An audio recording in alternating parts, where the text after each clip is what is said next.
আপনারা দেখছেন দত্ত রান্নাঘর। আজকে আমাদের রেসিপি এগ পেঁয়াজি বা ডিম পেঁয়াজ। একদিন হলেও বানিয়ে খাওয়ার জন্য রিকোয়েস্ট রইল।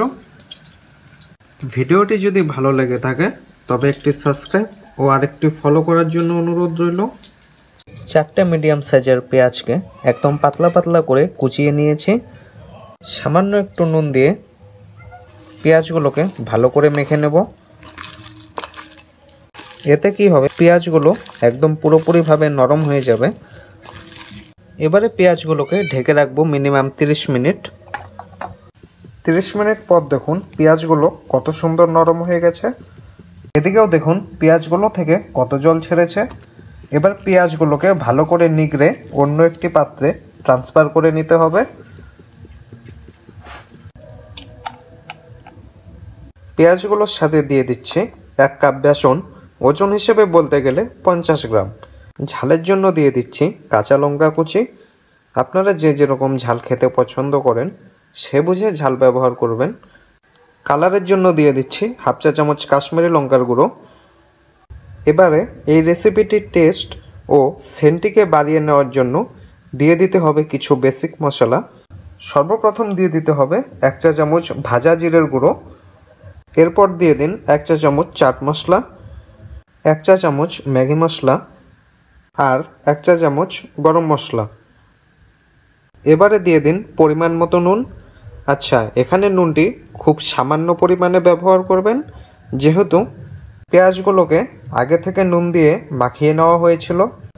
এখানে যে নুনটি ব্যবহার করেছি সেটি বেসনটির টেস্টটিকে ব্যালেন্স করবে। এবারে দিয়ে দিন কয়েকটি কুচিয়ে নেওয়া ধনেপাতা। এটি কিন্তু এখনও পুরোপুরিভাবে কমপ্লিট হয়নি। সবশেষে আপনাদেরকে দিয়ে দিতে হবে, নিয়ে নিয়েছি 3টে ডিম সেদ্ধ। সেদ্ধ করা ডিমগুলোকে ছুরির মাধ্যমে কেটে নিচ্ছি। কেটে নেওয়া ডিমটিকে আরেক ভাগ করে কেটে নিতে হবে। এতে কি হবে, ডিমের সাইজগুলো ছোট হচ্ছে। আপনারা চাইলে অর্ধেকটিও রাখতে পারেন। সমস্ত ডিমগুলোকে একইভাবে কেটে নেব। সেদ্ধ করা ডিমগুলোর মধ্যে এরকম অর্ধেকটি ডিম রেখে দিন। এই অর্ধেক ডিমটিকে দিয়ে দিতে হবে এর মধ্যে। এবার এগুলোকে একসাথে ভালো করে মেখে নিন।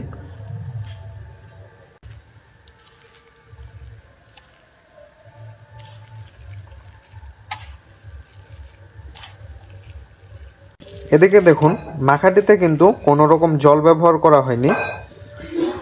কত সুন্দর শক্ত হয়েছে, আশা করি দেখে বুঝতেই পারছেন। মাখাটি পুরোপুরিভাবে কমপ্লিট হয়ে গেছে। সামান্য একটু নিয়ে হাতের মাধ্যমে একটু গোল দলা করে নিন। এরপরে 2 হাতের সাহায্যে চাপ দিয়ে চ্যাপটা করে নিতে হবে।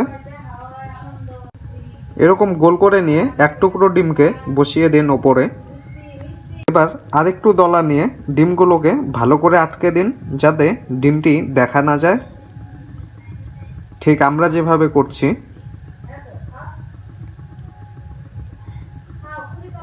দেখে হয়তো বুঝতেই পারছেন।